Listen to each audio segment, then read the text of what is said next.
अस्सलाम वालेकुम। Statistics second year की क्लास है ये। इसमें जिस चैप्टर से हमने स्टार्ट करना है वो है चैप्टर नंबर 14। टाइटल है इसका रिग्रेशन एंड कोरिलेशन। इस चैप्टर के फर्स्ट हाफ में हम पढ़ेंगे रिग्रेशन के बारे में और सेकंड हाफ में हम पढ़ेंगे कोरिलेशन के बारे में। अच्छा, ये जो रिग्रेशन है ये बाईवेरिएट टेक्निक है। बाय का मतलब दो और वेरिएट्स वेरिएबल, यानी कि दो वेरिएबल्स के दरमियान जब हमने रिलेशनशिप फाइंड आउट करना होगा तो ये टेक्निक उस चीज़ में हेल्पफुल होती है। अच्छा, अब रिग्रेशन होता क्या है? Regression is actually concern with the study of relationship between two variables in such a way that one variable is dependent and the another variable is independent. ये इसमें सबसे इंपॉर्टेंट बात है कि दो वेरिएबल्स के दरमियान हम रिलेशनशिप तो फाइंड आउट कर रहे हैं, लेकिन उनमें से एक वेरिएबल को डिपेंडेंट होना चाहिए और दूसरे वेरिएबल को इंडिपेंडेंट होना चाहिए। अच्छा, अब डिपेंडेंट और इंडिपेंडेंट वेरिएबल का क्या कॉन्सेप्ट होता है कि डिपेंडेंट वेरिएबल ऐसा वेरिएबल होता है जिसकी वैल्यू हम किसी दूसरे वेरिएबल की वैल्यू के ऊपर डिपेंड कर रही होती है। ठीक है, अब इसमें हमने जो दो वेरिएबल्स लिए हैं, एक वेरिएबल होगा उसमें डिपेंडेंट और दूसरा वेरिएबल होगा इंडिपेंडेंट। अगर मैं आपको एक एग्जांपल दूं तो अगर हमने एक स्टूडेंट का वेट लिया हुआ है और उसी स्टूडेंट का आपने हाइट भी ली हुई है। अब जो वेट है वो डिपेंडेंट वेरिएबल है, वेट डिपेंड कर रहा है हाइट के ऊपर, यानी वेट क्या होगा, वो डिपेंडेंट वेरिएबल होगा और हाइट इंडिपेंडेंट वेरिएबल होगा।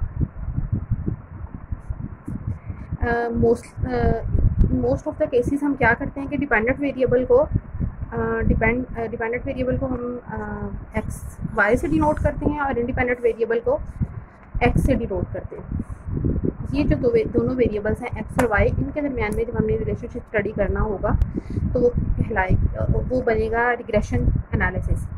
अच्छा, रिग्रेशन एनालिसिस में एंड पे हमने करना क्या होता है, हमने कि रिग्रेशन इक्वेशन निकालनी होती है। वो रिग्रेशन इक्वेशन जो है वो होती है Y hat is equals to A plus B x.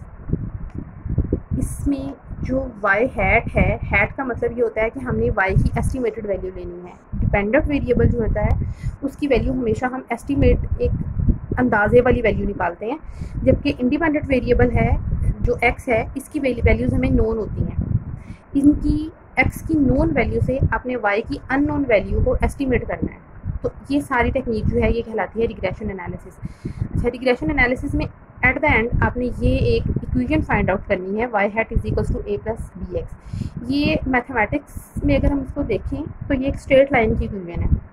जब हम लोग रिग्रेशन एनालिसिस करें और वाई और एक्स वेरिएबल्स इन दोनों के दरमियान स्ट्रेट लाइन की इक्वेशन निकले तो हम उसको बोलते हैं कि ये सिंपल लीनियर इक्वेशन है, सिंपल लीनियर रिग्रेशन है। ठीक है, उसके लिए मैं आपको थोड़ा सा और समझाती हूँ इसमें कि अगर आप इसको ग्राफ पेपर के ऊपर ड्रॉ करें, आप एक्स एक्सिस पे एक्स वेरिएबल को ले लें और वाई एक्सिस पे वाई वेरिएबल को ले लें और आप इनके दरमियान में रिलेशनशिप फाइंड आउट करें तो इनका रिलेशनशिप जो है वो एक स्ट्रेट लाइन आए। ठीक है, तो ये वाली जो रिग्रेशन होती है ये कहलाती है सिंपल लीनियर रिग्रेशन। लीनियर जो है इस लफ्ज़ से हमें ये समझ आ रही है कि ये इनके दरमियान में लाइन वाली लीनियर सिंपल लीनियर रिग्रेशन है। अच्छा, और इसी तरह से अगर हम एक्स और वाई के दरमियान रिलेशनशिप फाइंड आउट करने की कोशिश करें और वो एक कर्व की शक्ल में हमारे सामने आ जाए, जब हम उसको ग्राफ पेपर के ऊपर ड्रॉ करें तो ऐसी रिग्रेशन को हम बोलते हैं कर्वी लीनियर रिग्रेशन। ठीक है, इसको हम बोलेंगे कर्वी लीनियर रिग्रेशन।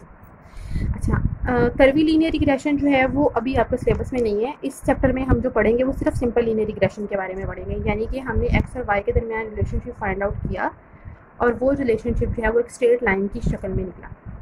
अच्छा, इसमें अब हमारे पास एक्स और वाई के तो दो वेरिएबल्स हो गए, जिसमें से एक्स क्या चीज़ है वो इंडिपेंडेंट वेरिएबल है और वाई क्या चीज़ है वो डिपेंडेंट वेरिएबल, यानी ऐसा वेरिएबल जिसकी वैल्यू एक्स के ऊपर डिपेंड कर रही है। एक्स हमारे पास नोन वेरिएबल होता है और वाई जो है वो अननोन वेरिएबल होता है। हम वाई की अननोन वैल्यूज़ को एस्टिमेट करने की कोशिश करते हैं with the known values of x.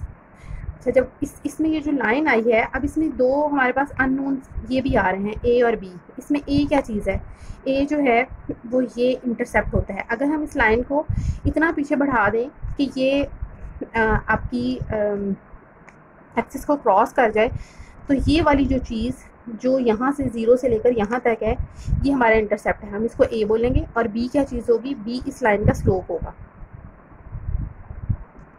ए और बी जो है इसके सिंपल से फार्मूले आपके बुक में दिए हुए हैं, उन फार्मूलों से आपने ए और बी की वैल्यूज़ को एस्टिमेट कर लेना है और उसके बाद फिर आपने इन वैल्यूज़ को इस इक्वेशन में पुट करना है।